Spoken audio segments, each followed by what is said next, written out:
Welcome to CNN Student News, where Fridays are awesome. Well, they're pretty much awesome everywhere. I'm Carl Azuz. We hope you've got a great weekend ahead of you. Let's get you caught up on current events before that.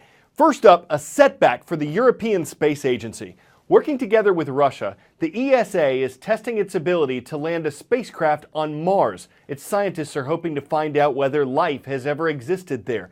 But the latest lander it sent, named Schiaparelli, appears to have crashed on the red planet instead of landing softly as planned. It looks like its parachute and landing rockets malfunctioned, and Schiaparelli didn't send back any signals after its high-speed descent through the Martian atmosphere on Wednesday.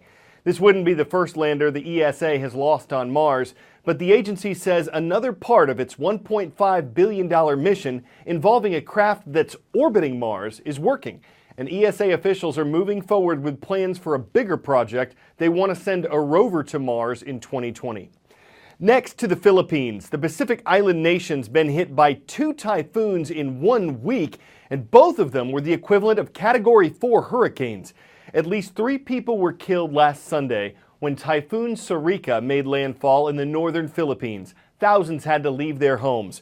And then on Thursday, the cleanup began again, this time from a typhoon named Haima. It hit the northeastern Philippines, affecting crops, buildings, and as many as 2.7 million people in some way. Both systems were headed to China afterward, where hundreds of thousands were evacuated and recovery teams were deployed. Meantime, a political storm is brewing between the Philippines and the U.S.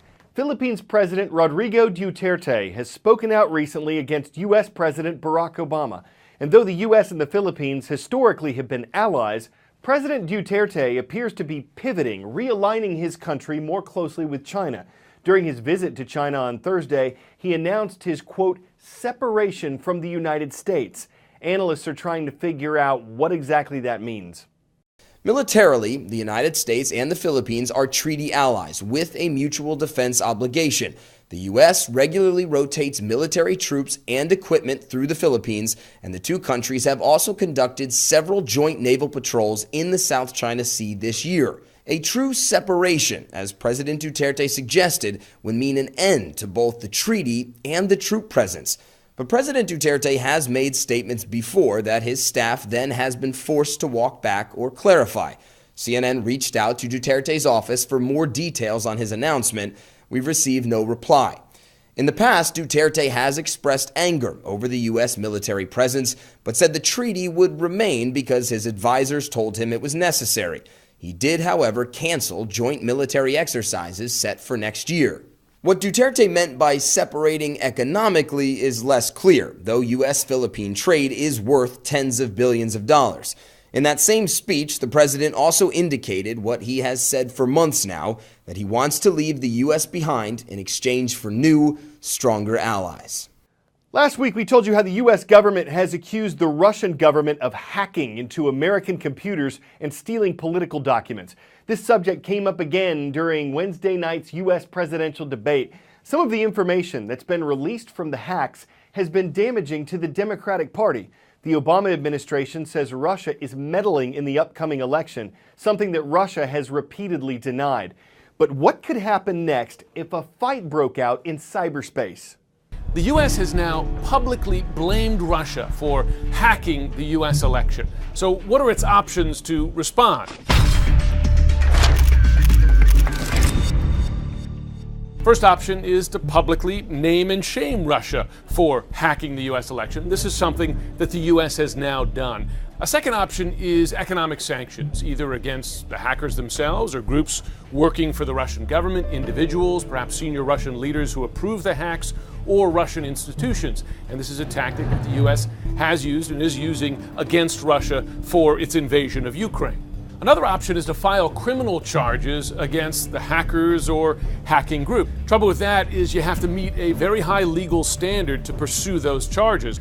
A further option would be a diplomatic response, perhaps in the UN, perhaps punishing Russia on other areas of agreement. Final option, perhaps the most serious, would be to attack back in the cybersphere. And again, a whole range of options here. This could be limited, hacking the hackers, going after the groups that are carrying this out. Could be something similar to what Russia has done here to the US, exposing what could be embarrassing information about senior Russian leaders, or something more serious, cyber attacks that could, say, turn the lights out in Moscow. The trouble with these options, one, you have to be certain that it is Russia that's doing this, but also the bigger fear, and this is something, a particular concern to the Obama administration, is escalation. If you attack back, does that push Russia to attack back again and worse?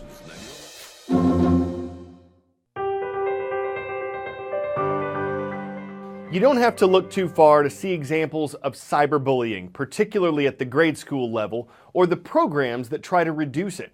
But as an 8th grader, Matthew Kaplan came up with his own program, a workshop to help his younger brother.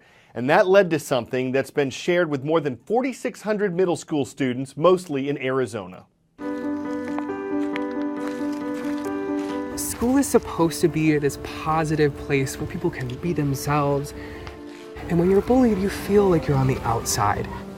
You feel alone. My younger brother Josh and I were always really close. In middle school, Josh started to receive text messages and emails telling him that he was stupid and worthless. So I took action. In 8th grade, I decided to create a program just for my brother's class. The B1 project is an interactive program for middle school students. We start the day with icebreaker games to get kids up, meeting new people. We're each going to take time to share a little bit more about ourselves. And as we build that sense of trust and community, if you really knew me, you'd see that. Then we slowly start to incorporate elements of anti-bullying. I act very kind of outgoing so that I don't have to talk about the harder stuff. The program just brings people together. If you have ever received a text message that had a hurtful message, when kids see that their classmates have similar struggles, they realize that they're not alone. So put your ones up if you're willing to be open to creating the school environment that you want to see. Everyone should be able to go to a school where they feel valued and accepted by their classmates. And I want to make sure that they can.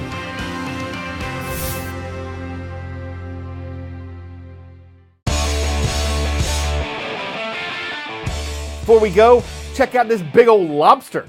A fisherman in Bermuda caught it a day after Hurricane Nicole hit the island. Marine biologists think the storm brought the deep water bottom feeder closer to shallower surfaces.